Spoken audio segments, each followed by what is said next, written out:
Hello everyone, welcome back to another workout video. तो पूरे week का वर्कआउट मैं आपके साथ शेयर कर रही हूँ। ये है एपिसोड 1 जिसमें मैं आपके साथ शेयर कर रही हूँ मंडे, ट्यूसडे एंड वेडनेसडे का वर्कआउट। नेक्स्ट वीडियो में आपको थर्सडे, फ्राइडे एंड सैटरडे की एक्सरसाइजेस मिल जाएंगी। बिगिनर्स के लिए ये नो इक्विपमेंट वर्कआउट काफी बेनिफिशियल होने वाला है। बेसिकली ये आपका 4 वीक का वर्कआउट प्लान है, क्योंकि फर्स्ट वीक में आपने हर एक्सरसाइजेस को एक एक बार करना है, यानी कि एक एक सेट लगाएंगे। सेकेंड वीक में आपने सेट्स 2 करने हैं, एक्सरसाइजेस सेम रहेंगी। थर्ड वीक में 3 सेट और फोर्थ वीक में 4 सेट लगेंगे।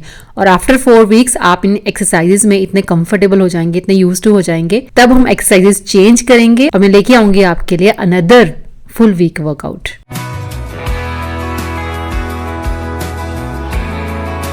तो चलिए स्टार्ट करते हैं मंडे से। मंडे को है फुल बॉडी स्ट्रेंथ। तो हम कोई भी वेट यूज नहीं कर रहे हैं, सिर्फ अपनी बॉडी का यूज करके ही हम अपनी स्ट्रेंथ को इंक्रीज करेंगे। तो सबसे पहली एक्सरसाइज जो है वही मेरी फेवरेट स्क्वाट्स। लेकिन स्क्वाट्स अगर आपने पहले कभी नहीं किए हैं, आप बिल्कुल बिगनर्स हैं, तो अपने पूरे ध्यान से देखना है कि जो मेरी बैक है वो कितनी स्ट्रेट रहती है, जो पैरों का गैप है वो कितना रहता है, और नीज आपने बेंड करने हैं तो आपने कितना बेंड करना है। और आपकी नीज आगे नहीं जाने चाहिए। शायद मैंने बहुत वीडियोस में पहले भी बताया है कि आपने जैसे चेयर पे बैठते हैं, पीछे की तरफ को अपने हिप्स को पुश करना है और बैठने की कोशिश करनी है। देखो, ज़रूरी नहीं है कि 90 डिग्री एंगल बने, लेकिन स्क्वाट्स में क्या होता है, आपका 90 डिग्री एंगल बनना चाहिए जब आप बैठते हैं। लेकिन अगर आपका नहीं बनता है तो भी कोई बात नहीं, अगर आप उतना बेंड नहीं हो पाते हैं तो भी कोई बात नहीं, जितना आप इजीली हो पाएं। अगर आपको नी में पेन रहती है या आप उतना बेंड नहीं कर पाते हैं तो बहुत इजीली कंफर्टेबली जितना आप आराम से बेंड कर पाएं उतना ही करना है। और आपकी नी आपके पैरों से आगे बिल्कुल नहीं जाने चाहिए, किसी भी कंडीशन में नहीं जाने चाहिए, अदरवाइज आपको इंजरी हो सकती है। पैरों को जोड़ के एक बार आप उनको खोलेंगे, दूसरी बार जब खोलेंगे तो उतना ही आपका जो गैप है आना चाहिए पैरों के बीच, और जितने आपके शोल्डर ब्रॉड हैं उस हिसाब से आपके पैर भी ओपन अप हो जाएंगे। तो पहली एक्सरसाइज है स्क्वाट्स। तो स्क्वाट्स आपको कितने लगाने हैं? 10 से 15। तो आप 10 लगा सकते हैं। अगर आप 15 कंफर्टेबली जा सकते हैं तो 15 भी आप कर सकते हैं। प्लीज, अगर आप बिल्कुल बिगिनर हैं, आपने सिर्फ एक सेट लगाना है, दूसरा सेट बिल्कुल भी आपने ट्राई नहीं करना। सेकेंड सेट हम सेकेंड वीक में लगाएंगे, क्योंकि अगर आप जोश में आकर एक दिन में ही बहुत सारी एक्सरसाइज ट्राई करेंगे तो आपको ऑब्वियसली मसल पेन हो जाएगा नेक्स्ट डे, और आपका नेक्स्ट डे का जो वर्कआउट है वो आपको स्किप करना पड़ेगा। स्क्वाट्स के बाद आपको 30 सेकेंड का ब्रेक लेना है। उसके बाद हम करेंगे पुशअप्स। अच्छा, बिगिनर हैं तो पुशअप आप वैसे नहीं कर पाएंगे जैसे कि पुशअप्स की एक्चुअल फॉर्म होती है। तो वॉल पुशअप्स भी उतना ही रिजल्ट देते हैं, और साथ ही अगर आप नी बेंड करके पुशअप लगाते हैं तो भी आपको सेम ही रिजल्ट मिलेगा। तो वॉल पुशअप के लिए स्ट्रेट टू शोल्डर आपको अपने हाथ दीवार पे लगाने हैं,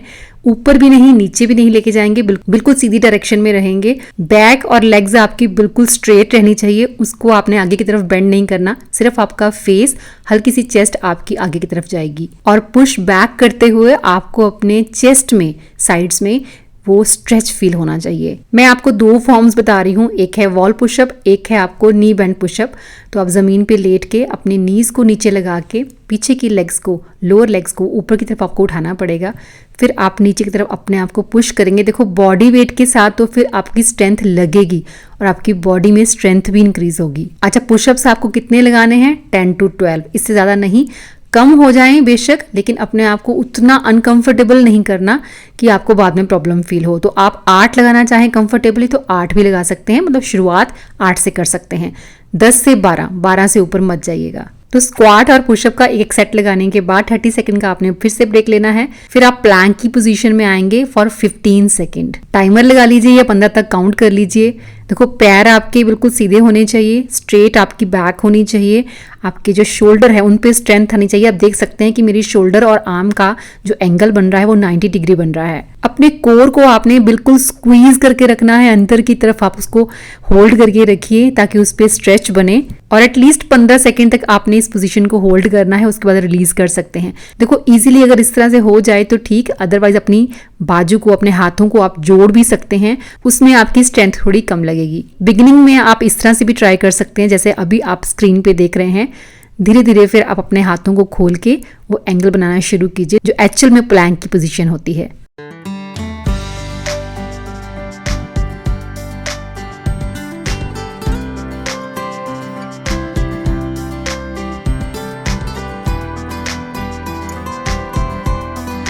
आफ्टर 30 सेकेंड ब्रेक हमारी 4th एक्सरसाइज है लंजेस। पर लेग हम 10 लंजेस लगाएंगे। देखो स्टार्टिंग में क्या है ना, बैलेंस बनाना मुश्किल होता है क्योंकि एक लेग आपकी आगे होती है, एक पीछे होती है। तो कई बार जब हम नीचे की तरफ बैठते हैं तो बैलेंस नहीं बन पाता। तो बैलेंस बनाने के लिए ऑब्वियसली प्रैक्टिस तो आपको ही करनी पड़ेगी, लेकिन एक फॉर्म जो है वो आप सीख सकते हैं पहले कि आपके पैरों की पोजीशन क्या हो ताकि आपका बैलेंस जो है वो बना रहे। तो पहले आप घुटनों के बल बैठ जाइए, उसके बाद एक पैर को आगे की तरफ रखिए जितने में आपका 90 डिग्री एंगल बने, और एक पैर आपका पीछे की तरफ आएगा। फिर उठ के एक बार कोशिश कीजिए, चेक कीजिए कि आपका बैलेंस बन रहा है। जैसे आप नीचे जा रहे हैं या वापस आ रहे हैं, नहीं बन रहा है तो थोड़ा बहुत आगे पीछे करके आप अपने दोनों पैरों को सेट कर सकते हैं। देखो आगे का जो आपका पैर है उस पे प्रेशर आना चाहिए, तो आपकी एड़ी पे आना चाहिए, उससे आपका बैलेंस बनने में आपको हेल्प मिलेगी। अभी तो मैं आपको मिक्स एक्सरसाइजेस बता रही हूँ, लेकिन फिर डे के हिसाब से जब हम करना शुरू करते हैं, जैसे लेग डे है, आपकी बैक डे है, चेस्ट डे है, तो उसमें जब आपका लेग डे होता है तो लंजेस जो होते हैं ना वो मैंडेटरी होते हैं, क्योंकि इससे आपका बैलेंस बढ़िया हो जाता है। आप कोऑर्डिनेट करना सीखते हो दोनों पैरों के बीच में, आपकी स्ट्रेंथ इंक्रीज होती है। और ऑब्वियसली ये जितनी भी बड़े मसल की एक्सरसाइज होती हैं इनसे वेट लॉस तो आपको साइड इफेक्ट में मिलता ही है। लंजेस लगाते वक्त अपनी अपर बॉडी का भी पूरा ख्याल रखिए, वो आगे की तरफ या पीछे की तरफ को बेंड नहीं होनी चाहिए, स्ट्रेट रहनी चाहिए। तो 10 लंजेस पर लेग नहीं हो पाए कोई बात नहीं, 5 लंजेस से आप स्टार्ट कर सकते हैं।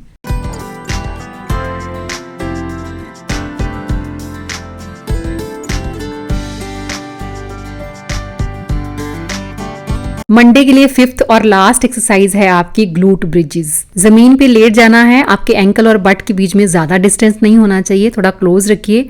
उसके बाद आपने अपनी बॉडी को ऊपर की तरफ उठाना है जैसे कि ब्रिज बनता है, और जब आप ऊपर लेके जाएंगे तो अपने बट्स को आपने स्क्वीज करना है, और नीचे लेके आएंगे तो बहुत आराम से जैसे आपने जमीन को टच करेंगे वापस से ऊपर जाएंगे।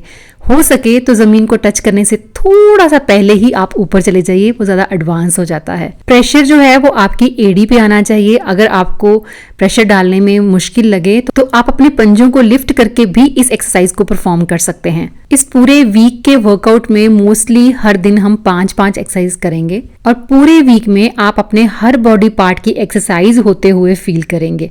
हो सकता है बीच बीच में आपको हल्की मसल पेन भी स्टार्ट हो जाए, कोई बात नहीं, घबराना नहीं है। गर्म पानी से थोड़ा नहा लीजिए, लेकिन एक्सरसाइज स्किप मत कीजिए, और एटलीस्ट 4 वीक के लिए अपने आप को इन एक्सरसाइजेस के साथ बुक कर लीजिए। तो ग्लूट ब्रिजेस 20 लगाने हैं, ज़्यादा लगा सकें वो आपकी चॉइस।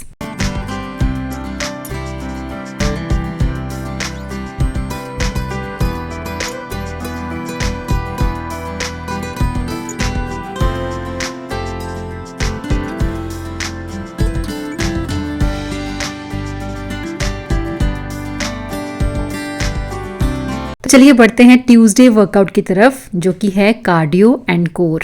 और हमारी पहली एक्सरसाइज है जंपिंग जैक्स। हाई जंप करना इंपॉर्टेंट नहीं है, आप हल्का जंप जितना आपसे हो सके इजीली उतना भी कर सकते हैं। कितने जंपिंग जैक्स करने हैं? एटलीस्ट 30। नहीं हो पाए कोई बात नहीं, आप 20 भी कर सकते हैं। घबराइए नहीं, यूं ही चले रहेंगे ना हम, तो एक दिन हम 100 जंपिंग जैक्स के 4-4 सेट लगाएंगे। अब तो खैर मैं कार्डियो कम ही करती हूँ, ज़्यादा वेट ट्रेनिंग ही करती हूँ, लेकिन स्टार्टिंग की बात करूं तो मैंने बहुत कार्डियो किया है और इतना स्टैमिना मैंने अपना बनाया था, और वो स्टैमिना अभी भी बहुत काम आता है। और बिल्कुल सच है कि जितनी भी ये कार्डियो एक्सरसाइजेस होती हैं इनसे हमारा स्टैमिना इंक्रीज होता है। तो पहली एक्सरसाइज थी हमारी 30 जंपिंग जैक्स, और सेकंड एक्सरसाइज है 15 माउंटेन क्लाइंबर्स। 15 मतलब 15 ईच लेग के साथ, यानी कि 30 टोटल मिला के। नहीं लगे 15 कोई बात नहीं, 10 से आपने स्टार्ट करना है। 10 mountain climbers with each leg. Knees को बाहर या अंदर की तरफ बेंड नहीं करना, नीज बिल्कुल आपके स्ट्रेट रहने चाहिए, बैक बिल्कुल एक लाइन में रहनी चाहिए। देखो माउंटेन क्लाइंबर्स आपकी जॉइंट हेल्थ के लिए, आपकी हार्ट हेल्थ के लिए बहुत अच्छा है, क्योंकि जब भी आप ये एक्सरसाइज परफॉर्म करते हैं आपका हार्ट रेट इंक्रीज होता है, आपकी फ्लेक्सिबिलिटी को ये एक्सरसाइज जो है वो इंक्रीज करती है। प्लस कोऑर्डिनेशन देखो कैसे बनता है एक लेग का दूसरी लेग के साथ, और क्योंकि हम अपने कोर को स्क्वीज करते हैं तो हमारे कोर की स्ट्रेंथ भी बढ़ती है। माउंटेन क्लाइंबर्स करने के बाद एटलीस्ट आप 1 मिनट का ब्रेक ले लीजिए। उसके बाद प्लैंक करना है आपको फॉर 30 सेकेंड।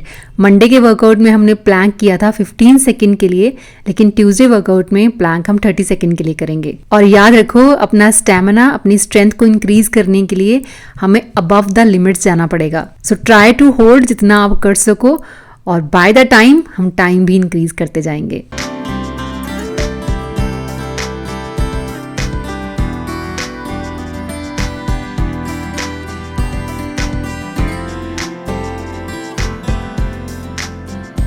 प्लैंक के बाद हम 30 सेकेंड का ब्रेक लेंगे। उसके बाद ट्यूसडे की हम 4th एक्सरसाइज करेंगे विच इज हाई नीज।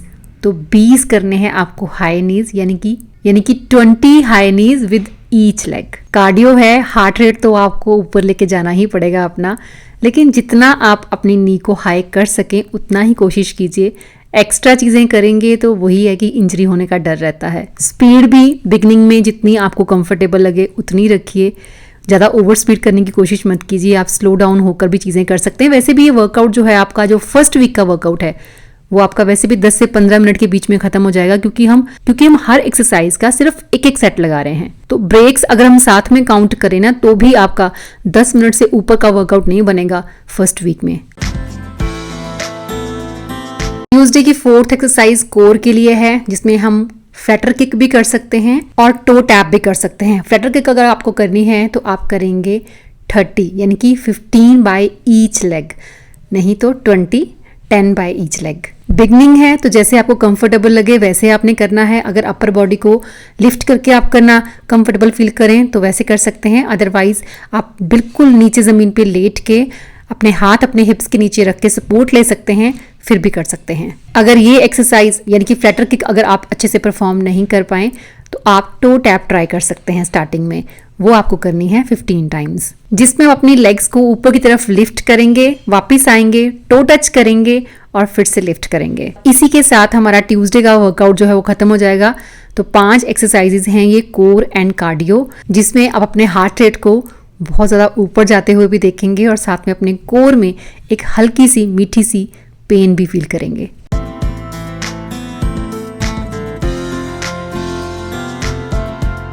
बढ़ते हैं वेडनेसडे की तरफ। तो वेडनेसडे को हम करेंगे एक्टिव रिकवरी, यानी कि लाइट मूवमेंट। बहुत ज़्यादा एक्सरसाइज नहीं करेंगे, लेकिन ऐसा भी नहीं कि इसको स्किप करेंगे। जब मैं जिम जाती थी तो मंडे ट्यूसडे मेरा जिम होता था और वेडनेसडे को मैं घर पे ही कुछ स्ट्रेचिंग एक्सरसाइजेस करती थी। तो मैं आपको बता रही हूँ कि वेडनेसडे को आपने 10 सूर्य नमस्कार करने हैं। अगर मुश्किल लगे तो आप 5 सूर्य नमस्कार से शुरू कर सकते हैं। अगर आप सूर्य नमस्कार नहीं करने की कंडीशन में है, मतलब 2 दिन वर्कआउट करने के बाद आपको मसल पेन फील हो रहा है या आप उतना स्ट्रेच नहीं कर पा रहे, तो आप सिर्फ 20 मिनट की वॉक भी कर सकते हैं। लेकिन मूवमेंट जो है ना वो डेली ज़रूरी है। वैसे मैं आपसे एक बात कहूँ, अगर हम सूर्य नमस्कार की गिनती इंक्रीज कर देना तो ये अपने आप में पूरा एक वर्कआउट है। आपको कुछ भी और करने की ज़रूरत नहीं है, क्योंकि ये आपका फुल बॉडी वर्कआउट है। मैं आपको बोल रही हूँ आपने 10 करने हैं, आपने 15 करने हैं। यही गिनती अगर हम बढ़ाते जाएं 20 से 25, 25 से 30, 35, 40, 50 सूर्य नमस्कार भी अगर हम कर पाएं तो हमें किसी और एक्सरसाइज की ज़रूरत नहीं। 12 आसन्स होते हैं इसमें और ये आपके हर बॉडी पार्ट पे वर्क करता है। अगर आप सूर्य नमस्कार नहीं कर पाएं तो हल्की स्ट्रेचिंग एक्सरसाइज कर सकते हैं, जिनका लिंक मैं डाल दूंगी डिस्क्रिप्शन बॉक्स में। कुछ दिन पहले ही मैंने वो वीडियो अपलोड की थी। अगर आप सूर्य नमस्कार को डिटेल में सीखना चाहते हैं तो बहुत पुरानी मेरी एक वीडियो है जिसमें मैंने डिटेल में बताया था कि सूर्य नमस्कार कैसे परफॉर्म करते हैं। बहुत पुरानी वीडियो है, लेकिन अगर आप देखना चाहें तो लिंक मैं डिस्क्रिप्शन बॉक्स में डाल दूंगी। देखो, रुकना तो बहुत आसान है, मुश्किल तो चलना ही होता है और उससे भी ज़्यादा मुश्किल होता है शुरू करना। जब कमेंट सेक्शन में ना आप अपने हेल्थ इश्यूज़ के बारे में बात करते हो तो मुझे अच्छा नहीं लगता, इसीलिए मैं कंटिन्यूसली आपको कहती हूँ मूव करते रहिए। मैं आपके साथ हूँ, आप शुरू कीजिए। वर्कआउट की कमी मैं आपको होने नहीं दूंगी। एवरी वीक का वर्कआउट मैं आपके साथ शेयर करती रहूंगी। जल्दी ही बेसिक प्राणायाम टेक्निक्स भी मैं आपके साथ शेयर करने वाली हूँ, सो तैयार रहिए। सेल्फ केयर में हमें पहले खुद को ठीक करना है, एक्टिव करना है। सूर्य नमस्कार देखो योगा पोजेस का एक सीक्वेंस है जो एक फ्लो में चलता है और इसके बहुत सारे बेनिफिट्स आपको मिलेंगे। तो आप बस स्टार्ट कीजिए। सिर्फ एक दिन का गैप लेके मैं थर्सडे, फ्राइडे और सैटरडे का वर्कआउट भी आपके साथ शेयर करने वाली हूँ। आपको वीडियोस देख के मोटिवेशन मिलता है तो मुझे आपके कॉमेंट्स पढ़कर। तो चलिए एक दूसरे को मोटिवेट करने का यह सिलसिला जारी रखते हैं। मिलती हूँ आपसे नेक्स्ट वीडियो में। Till then bye bye, take care and stay healthy.